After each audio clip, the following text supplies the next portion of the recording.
Nous sommes jeudi 23 janvier. Bonsoir et bienvenue à ce journal. Nous vous l'annoncions hier. Le président de la République est en visite officielle à Doha. Ibrahim Boubacar Keïta s'est entretenu avec l'émir du Qatar. Les deux personnalités s'y sont engagées à renforcer les relations entre nos deux pays. Pour le président de la République, toutes les initiatives prises seront désormais suivies et concrétisées. Il est au micro de nos envoyés spéciaux à Doha, Ibrahima Traoré, Dembawan et Ibrahima Koulibaly. Il y a des questions d'amitié, il y a des questions de coopération, il y a des questions de la situation mondiale telle que le Qatar l'apprécie, telle que le Mali la voit. Et je dois dire que cette deuxième rencontre, parce que nous sommes vus à New York où nous avons beaucoup parlé, nous sommes vus au Koweït où nous nous sommes juste rencontrés, c'était notre deuxième grande rencontre. Et vous avez vu avec quelle chaleur. Et il n'est pas courant, m'a-t-on dit, que l'émir reçoive un homme d'État dès son arrivée. Ça a été le cas, suivi d'un déjeuner élargi et précédé d'un entretien particulier. Tout cela montre le degré de la considération qui nous est faite ici, dans le Qatar. Et donc, j'espère que dans l'avenir nous montrera à souhait le développement dans tous les domaines. Il y a donc de la bonne volonté. Il y a aujourd'hui pris en compte de nos besoins dans beaucoup de domaines et la disponibilité ici nous a été affirmée et réaffirmée par les différents interlocuteurs. Le gouvernement dont j'ai ici avec moi plusieurs membres a eu des contacts également sectoriaux divers et je pense que tout cela sera vraiment approfondi et le Qatar veut des choses concrètes, des projets concrets. Habituellement nous sommes lents, nous Maliens, dans ces réactions-là, mais je suis moi-même dorénavant toutes ces affaires-là.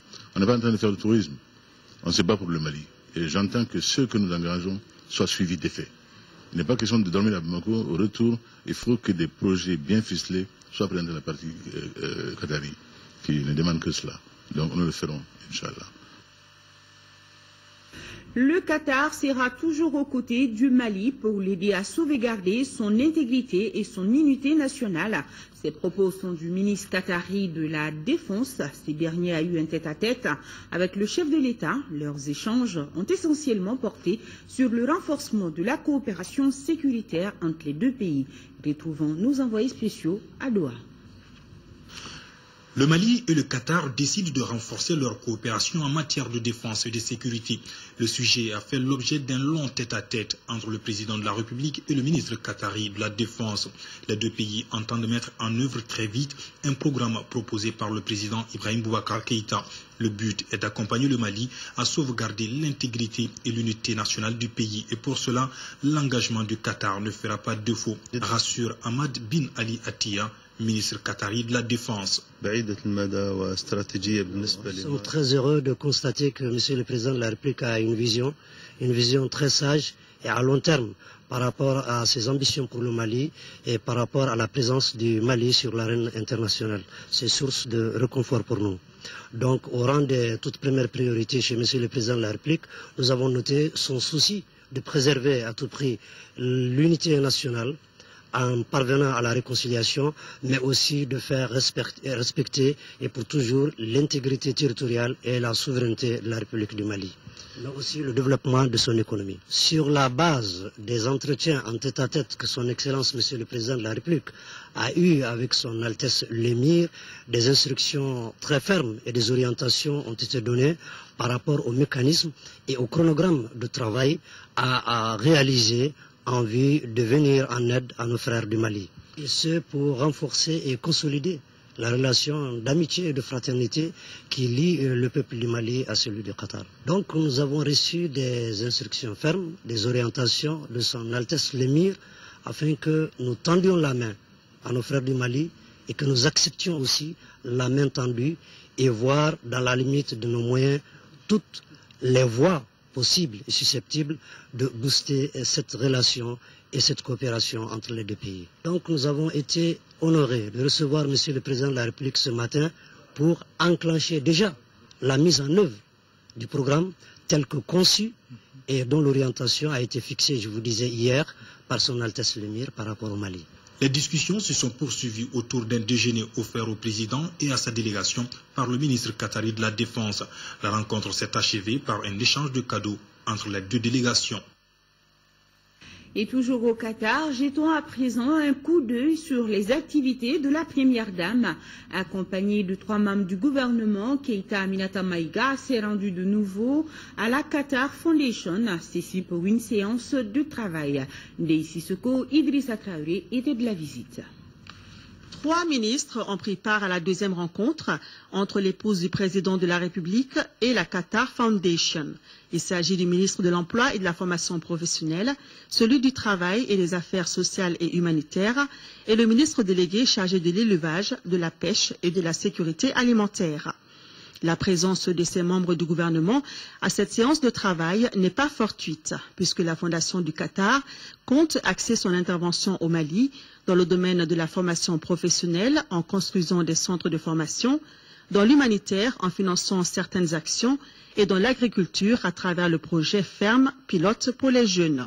À cela, on peut ajouter le volet culture qui va se focaliser sur les manuscrits de Tombouctou et la réalisation d'un film documentaire sur l'histoire du Mali. L'occasion a été bonne pour revenir sur la convention signée en 2011 entre le ministère chargé de la formation professionnelle du Mali et la Fondation. Au terme des échanges, il a été décidé que des investissements étaient nécessaires pour assurer la continuité des futurs projets. La Fondation du Qatar souhaite avoir des engagements du gouvernement qu'il pourrait s'investir dans les mines et dans l'agriculture. Des techniciens vont travailler sur cette question.